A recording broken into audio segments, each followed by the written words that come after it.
Amigos do 60 e Blau, bem-vindos aqui ao canal novamente. Vitória da Palestina, vitória na Corte Internacional de Justiça. O Estado de Israel foi condenado a interromper os ataques e o genocídio contra a população palestina em Gaza.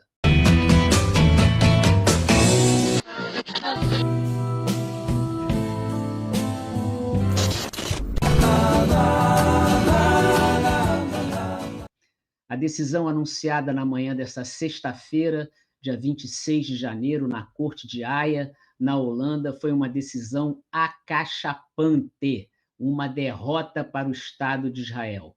Israel perdeu em quase todas as alegações no caso, promovido pela África do Sul, com apoio de vários países, inclusive o Brasil. Decisões tomadas por 15 votos contra 2, 16 votos contra 1. E aí, neste boletim, nós vamos mostrar as principais decisões tomadas pela Corte, vamos falar dos efeitos concretos dessa condenação e projetar o que pode acontecer no futuro próximo em Gaza e também em Israel. Vamos ter aqui um comentário do nosso parceiro, professor e sociólogo Legene Miran. Vamos trazer a palavra de analistas internacionais, ouvidos por diversas emissoras. Antes de começar, eu gostaria de convidar você a, por favor, apoiar o nosso trabalho, deixando o seu like aqui embaixo, se inscrevendo no canal se você ainda não está inscrito. Isso ajuda muito a visibilidade do boletim e do 60 e Blau. Peço também que você chame seus amigos e suas amigas para fazerem o mesmo. O 60 e Blau é uma trincheira do jornalismo progressista aqui na internet. Como vocês sabem, a Corte Internacional de Justiça é um órgão vinculado à ONU e ao qual estão sujeitos todos os países que pertencem à ONU. Israel é um deles. Logo, o país e o governo sionista de Benjamin Netanyahu não podem simplesmente ignorar a Corte Internacional de Justiça, ignorar as decisões tomadas ali. Vamos ver quais foram as principais sentenças anunciadas pela CIJ nesta sexta-feira. Israel deve interromper os ataques ao povo palestino em Gaza e na Cisjordânia. Israel deve impedir qualquer ação de incitamento ao genocídio contra o povo palestino como grupo étnico. Israel deve garantir a entrada de ajuda humanitária em Gaza sem restrições de quantidade. Israel deve preservar as evidências do conflito, ou seja, está proibido eliminar provas de seus ataques. Em 30 dias, Israel deve enviar à Corte um relatório sobre o cumprimento dessas medidas. Todas as partes do conflito estão vinculadas e devem seguir o direito internacional humanitário. Isso diz respeito a Israel, ao Hamas e aos grupos de defesa da Palestina, e também à África do Sul, autora da ação. A Corte fez ainda um apelo ao grupo Hamas pela libertação dos reféns que estão em Gaza. Vamos ouvir um pequeno trecho da decisão da Corte Internacional de Justiça. O anúncio foi feito pela presidente da Corte, que cita o artigo 2 da Convenção sobre Genocídio da ONU. Israel infringiu todos os itens desse artigo. The State of Israel shall, in accordance with its obligations under the Convention on the Prevention and Punishment of the Crime of Genocide in relation to the Palestinians in Gaza, take all measures within its power to prevent the commission of all acts within the scope of Article 2 of the Convention, in particular, A, killing members of the group, B, causing serious bodily or mental harm to members of the group, C, deliberately inflicting on the group conditions of life calculated to bring about its physical destruction in whole or in part, and D, imposing measures intended to prevent births within the group. The State of Israel shall ensure, with immediate effect, that its military does not commit any acts described in point 1 above. A decisão da Corte foi recebida com alegria ao redor do mundo. Conforme O presidente da África do Sul, Cyril Ramaphosa, comemorou a decisão da corte ao lado de seus companheiros palestinos. Do lado de fora da corte, a ministra das Relações Exteriores da África do Sul, Naledi Pandor, reafirmou que, sem cessar fogo, não há como Israel cumprir as ordens da corte. Without a ceasefire, none of these things can be done. So, if you read the order by implication, a ceasefire must happen. Yes. The order cannot be implemented in any way, shape or form without a ceasefire. It's as simple as that. Em Gaza, poucas horas após o anúncio, as forças do exército israelense não haviam interrompido suas ações genocidas. Atiraram contra a população palestina indefesa.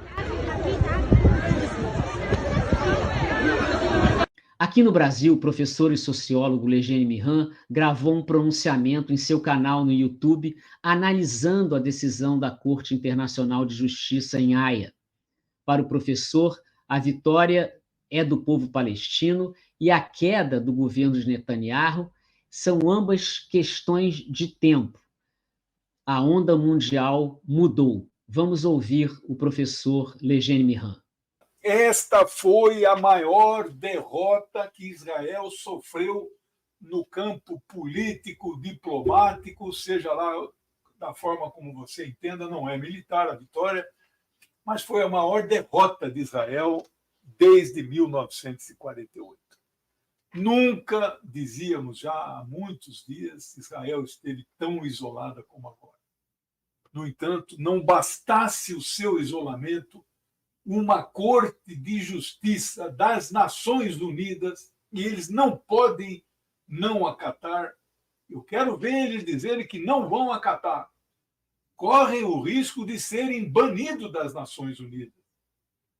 Porque, diferente do Tribunal Penal Internacional, que julga pessoas, e você pode acatar ou não, né, você tem que aderir ao tribunal. Israel, Estados Unidos, Índia, Rússia, muitos países não são membros daquele tribunal. Este aqui não. Seria como aqui um juiz de primeira instância decretar que você cometeu um crime, determinar a sua prisão imediata e você dizer, não vou cumprir isso. Então vamos ver a reação de Israel. Mas eu quero trazer para vocês de forma clara, sem subterfúgio, Israel foi hoje derrotada mais uma vez. A primeira derrota foi a humilhação para esse Estado sionista, opressor e genocida, que está cometendo um holocausto contra os palestinos. A primeira humilhação foi ele sentado no banco dos réus. O julgamento final, que é criminoso, né? Ainda não foi proferido, mas é réu. Israel sentado nos bancos dos réus foi o que de mais importante aconteceu no Oriente Médio desde 1948, desde a criação do Estado sionista de Israel. Agora, preliminarmente, não entrou ainda no mérito do pedido da África do Sul, que é uma opinião da Corte de que Israel comete genocídio. Preliminarmente, a Corte determina que Israel tenha que mudar imediatamente a sua conduta, que é um tipo de cessar-fogo e permitir que a vida em Gaza volte ao normal e os palestinos possam... Ela citou luz, ela citou água, estão bebendo água suja, água não tratada, água com barro, estão cozinhando com água contaminada, não há energia elétrica, não há telefonia. Então, tudo isso foi mencionado nas preliminares. Então, voltar à vida normal é, sim, parar os bombardeios, é, sim, um pedido de cessar-fogo. Esperamos sim, professor, esperamos que essa vitória seja determinante para o cessar-fogo e pelo fim também da crise humanitária que aflige o povo em Gaza. As pessoas estão passando fome, as pessoas passam sede.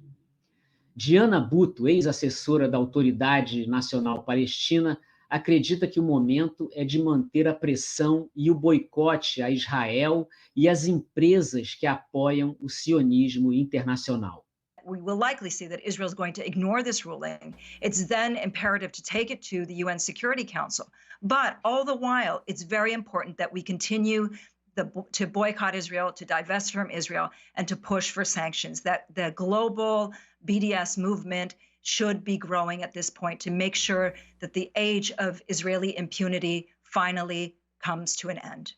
O professor Rai Segal, da Universidade de Stockton, um historiador especialista no Holocausto e também nas questões do genocídio, lembrou que os dirigentes de Israel, desde o início, confessaram os crimes de genocídio que estavam praticando, ao garantir que não iriam parar enquanto não retirassem os palestinos de Gaza. Rai Segal deu entrevista ao canal Democracy Now! Dos Estados Unidos. We're talking about dozens of statements of intent to destroy Palestinians, intent to destroy in the language of the UN Convention, and by people with what's called an international law command authority, so state leaders, war cabinet ministers, senior army officers. And these statements were made over time, so not just a week or two after the 7th of October Hamas-led attack, but over time, actually until today, when we think about what Prime Minister Netanyahu said on 13th of January, when he said that Israel's attack will continue whatever happens in The Hague, he also reiterated the portrayal of Palestinians as Nazis, for example, right, which is basically a mechanism of dehumanization, a mechanism that portrays all Palestinians in Gaza as legitimate military targets. Na pressa de rebater os efeitos da decisão de Haia, os Estados Unidos anunciaram que vão suspender as verbas ao órgão da ONU que se dedica a proteger os refugiados palestinos em Gaza. Esse país, Estados Unidos, apenas em 2023, entregou ao poderio militar de Israel 3 bilhões e 800 milhões de dólares para sustentar as ações militares de Israel. E agora está dizendo que quer cortar verbas aos refugiados palestinos via esse órgão da ONU. É como cortar migalhas, né? O motivo é que foi aberta uma investigação pela própria ONU para identificar se 7 funcionários da organização teriam dado apoio ao Hamas nas ações do dia 7 de outubro, quando o Hamas invadiu Israel. O boicote a empresas que apoiam Israel é uma das atitudes que você pode tomar para interromper o massacre que está em andamento em Gaza. Não compre, não consuma e denuncie essas empresas. Na Europa e nos Estados Unidos, essas ações já estão dando certo e estão causando prejuízos no bolso e na imagem dessas empresas sionistas. A Starbucks, por exemplo, é uma delas. O Boletim Urgente fica por aqui. Voltamos a qualquer momento com mais informações sobre o conflito na Palestina ou das notícias que impactam os direitos humanos e o meio ambiente no mundo. Eu peço a você que está conosco até agora que deixe seu like, se inscreva no 60 e Blau para não perder nada. É você que garante a sobrevivência do jornalismo independente e progressista na internet. Muito obrigado e até a próxima.